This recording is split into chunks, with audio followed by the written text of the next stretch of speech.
Imagine a world where doctors used spells with surgery, where healing wasn't just science, it was sacred. Thousands of years before modern hospitals, the ancient Egyptians were performing brain surgeries, diagnosing diseases, and crafting medical texts that still baffle scientists today.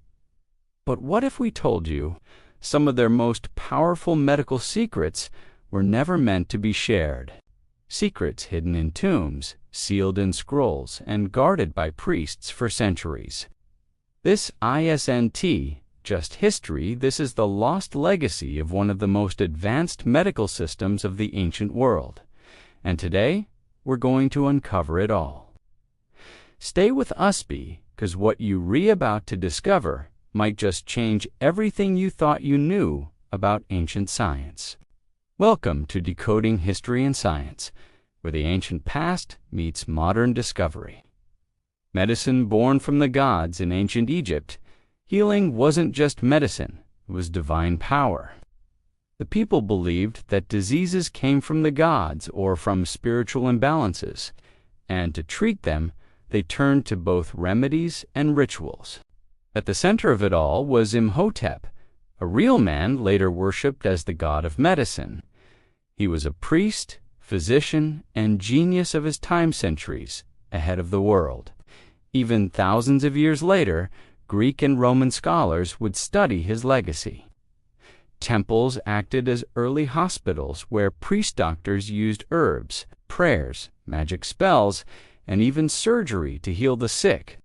One ancient scroll, the Ebers Papyrus, lists over 700 treatments, including methods still used today like honey as an antiseptic and willow bark for pain relief.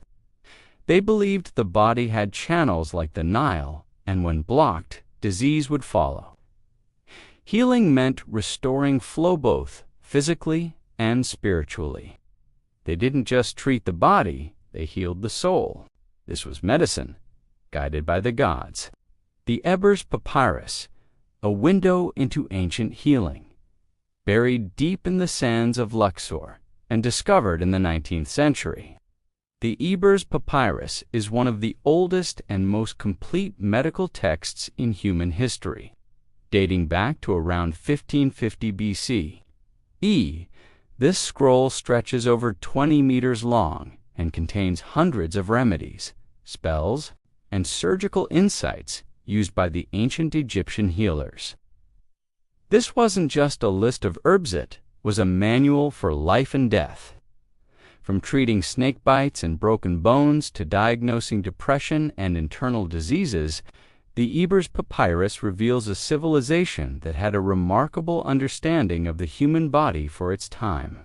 They prescribed castor oil for constipation, pomegranate for parasites, and onion-based poultices to reduce inflammation.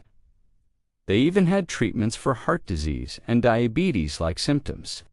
Some of their methods may sound mystical, like placing amulets on the chest to stop coughing, but many have been confirmed by modern science.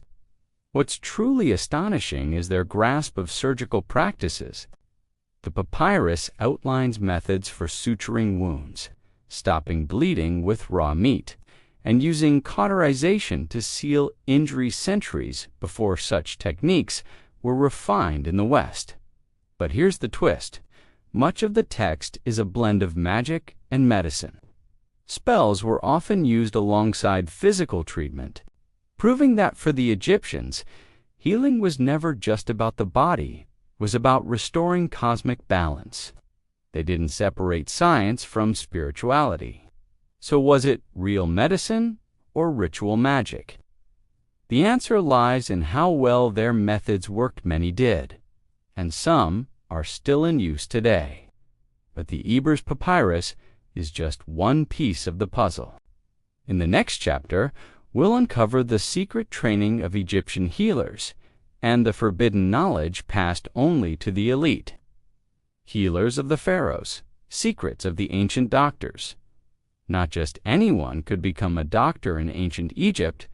Medicine was a closely guarded craft, passed down only to the most trusted and educated individuals, usually priests or high-ranking scribes. These healers were trained in temples known as parank, or houses of life, which were both spiritual and academic centers. Within these sacred halls, students studied not just medicine, but astronomy, mathematics, religion, and magic. They learned how to read medical papyri, mix herbal remedies, chant healing spells, and even perform primitive surgeries. Their education could last many years, and only the most devoted earned the right to treat the sick, especially those of royal blood. Egyptian healers were known by titles like Sunu physician, Wab priest, and So magical healer. Each had a unique role. The Sunu focused on physical treatments, while the So used charms, incantations, and protective spells to ward off evil forces believed to cause illness. Doctors were highly respected, especially those who served in the royal court. Pharaohs often had their own personal physicians, and medical papyri reveal that some even specialized in certain fields: dentists, proctologists, gynecologists, and even eye doctors. But some medical knowledge was restricted, kept secret, and never written down. These were the sacred techniques known only to the temple priests or passed from master to apprentice. It's believed that these secrets included dangerous potions, fertility control methods, and spiritual rites for curing mental illness, knowledge too powerful for public use. And in some cases, this knowledge was so valuable, it was buried with the dead. Because in Egypt, to heal wasn't just a profession, it was a divine responsibility, and not all were worthy of it. But what exactly did these healers use to treat the sick? The natural pharmacy of ancient Egypt, long before pills and prescriptions. The Egyptians built an entire medical system using the power of nature. Their pharmacy was not a sterile lab at the banks of the Nile, the deserts, the gardens, and the mountains. Every plant, mineral, and animal product had a purpose, and the ancient physicians knew how to combine them with precision and ritual. Their remedies included hundreds of ingredients, many of which are still recognized in modern medicine. Garlic and onions were used to boost immunity. Honey, with its natural antibacterial properties, was applied to wounds to prevent infection. Aloe vera soothed burns and skin conditions. Pomegranate was used to kill parasites, and willow bark, which contains salicine, the key compound in aspirin, was given for pain and inflammation. They even used castor oil as a laxative, coriander for digestion, and juniper for urinary issues. Minerals like natron, a natural salt, were used to dry out wounds and aid in mummification, and malachita green copper, or was ground into powder for use in eye treatments and salves. But it wasn't just the ingredients, it was the method. Herbs were crushed into pastes, boiled into teas, or wrapped into bandages. Spells were often recited as the medicine was applied because Egyptians believed words carried healing power.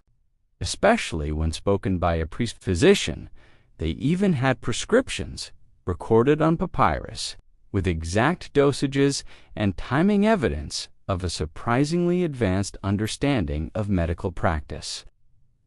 Some treatments were taken orally, others inhaled, and some even inserted through the rectum, using reeds, a form of early enemas. What's truly remarkable is how many of these treatments actually worked. Modern science has validated the antibacterial power of honey, the anti-inflammatory properties of myrrh, and the pain-relieving effect of willow bark. But not every cure was safe.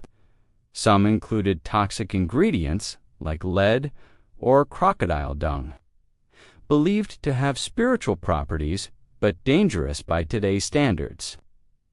It was a blend of wisdom and superstition, trial and error, science and magic.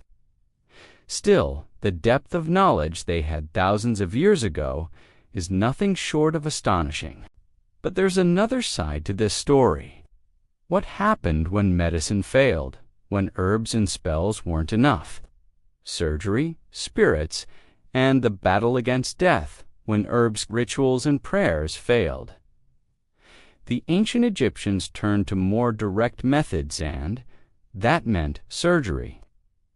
Though crude by today's standards, their surgical practices were surprisingly advanced for a civilization that existed over 4,000 years ago.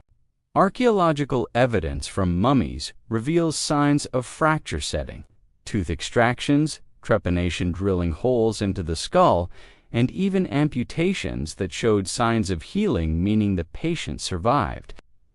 Sharp obsidian blades, bronze knives, and copper tools were used, often sterilized with fire or treated with wine, vinegar, or antiseptic herbs. The Edwin Smith Papyrus, another ancient medical text dating back to around 1600 BC, is perhaps the most detailed surgical manual from ancient Egypt. Unlike the Ebers Papyrus, which mixes magic and medicine, the Edwin Smith Papyrus takes a rational, scientific approach.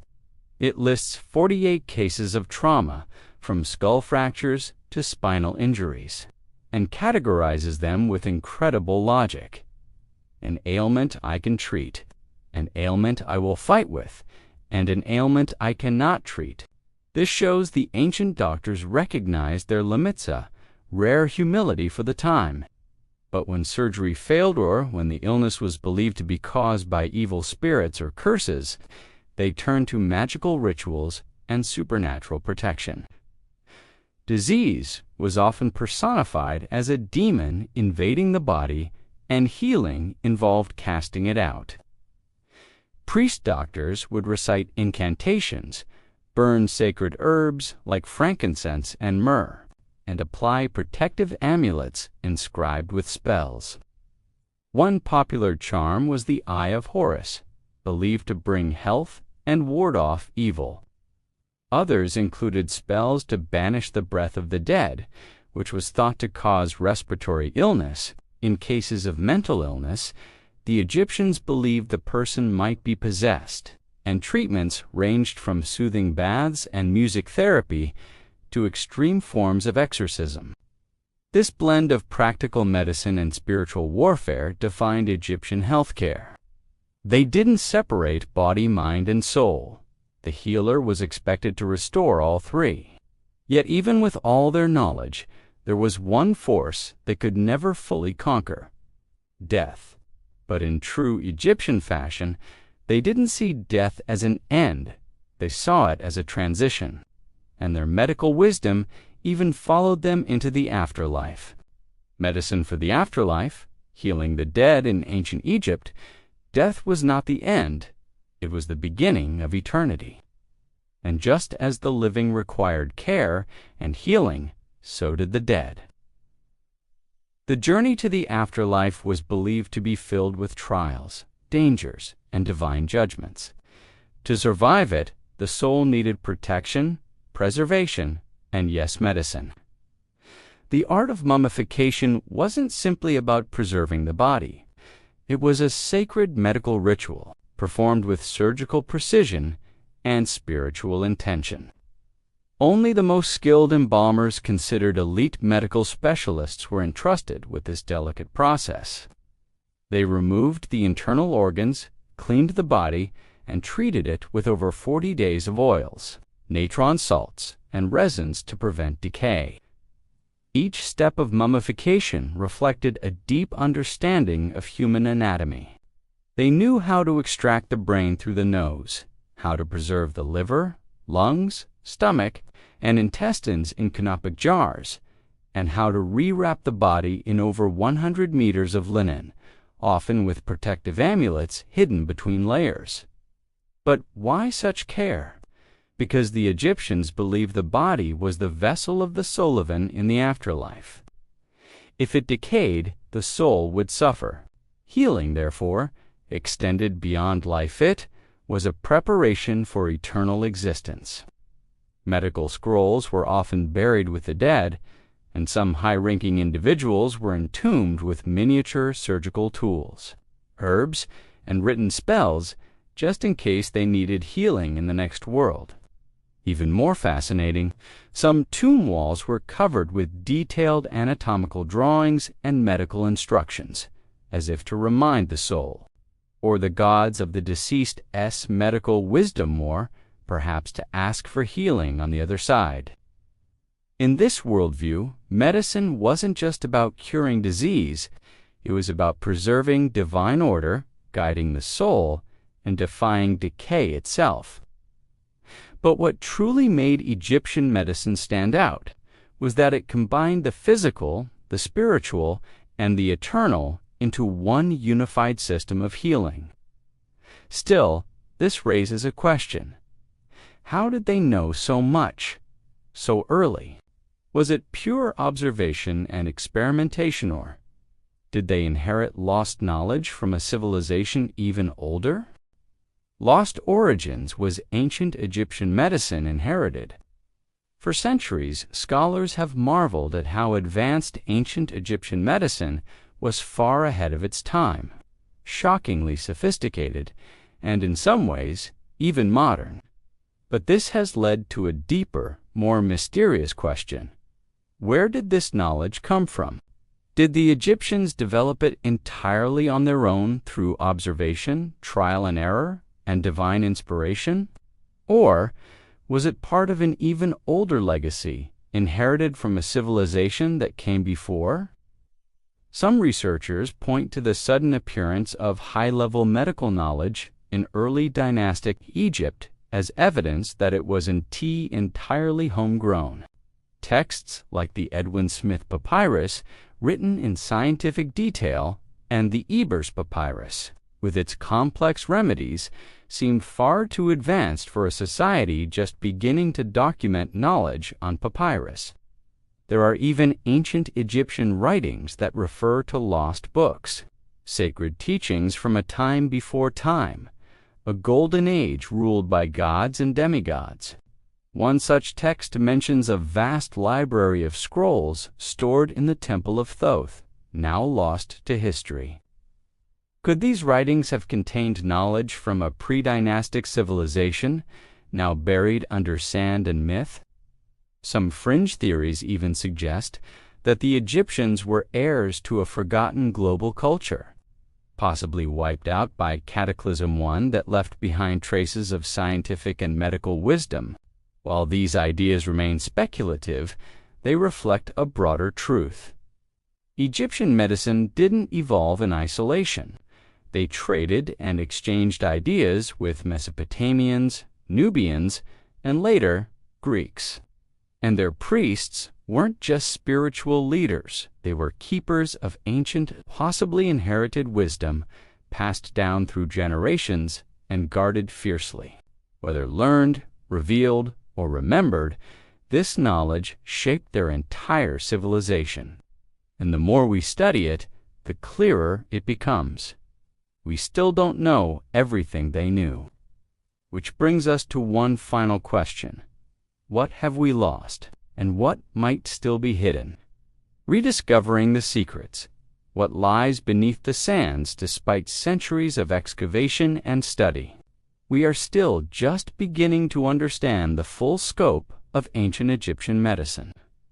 Every year, archaeologists and researchers uncover new evidence fragments of papyri, untouched tombs, and hidden chambers that reveal just how much medical knowledge the ancient world once held. One of the most groundbreaking discoveries came in recent decades when modern imaging techniques like CT scans were used on mummies. These scans revealed evidence of surgeries, healed fractures, dental work, and even early signs of diseases like cancer and tuberculosis. In some cases, prosthetic toes and implants were found showing an understanding of functional body mechanics far beyond what was once believed. Excavations in Saqqara and Luxor have also unearthed the tombs of physicians, complete with surgical tools, healing statues, and inscriptions of medical procedures. These tombs tell the stories of doctors who were revered like nobles, showing the level of respect Egyptian society held for the healing arts. Even more fascinating, some researchers believe there are still undiscovered libraries buried beneath temple complexes, potentially housing medical texts that have not seen the light of day in thousands of years. Could these hidden archives contain cures, methods, or ancient biological knowledge lost to time? Meanwhile, modern science continues to validate many Egyptian remedies. Studies have proven the antibacterial strength of honey, the anti-inflammatory power of myrrh, and the pain-relieving effects of willow bark, confirming that this wasn't just spiritual belief, but true empirical medicine. But here's the most important part. We're still learning from them. Today, researchers are revisiting ancient texts, not just as historical artifacts, but as potential sources of forgotten remedies in the fight against antibiotic resistance, chronic disease, and even cancer. The more we look back, the more we realize. The Egyptians weren't just building pyramids. They were building a foundation of science, healing, and human advancement. And many of their secrets may still lie buried beneath the sands, waiting for the right moment to be found again. Ancient Egyptian medicine wasn't just a relic of the past, it was a complex, intelligent system that blended science, spirituality, and sacred duty. And as we continue to uncover its mysteries, one thing becomes clear. The ancients were far more advanced than we ever imagined. If this journey through lost healing has fascinated you, imagine what else is still hidden in history. Don't forget to like, share, and subscribe to Decoding History and Science for more untold stories, forgotten civilizations, and mind-blowing discoveries. Your curiosity fuels the quest. Until next time, keep questioning what you thought you knew.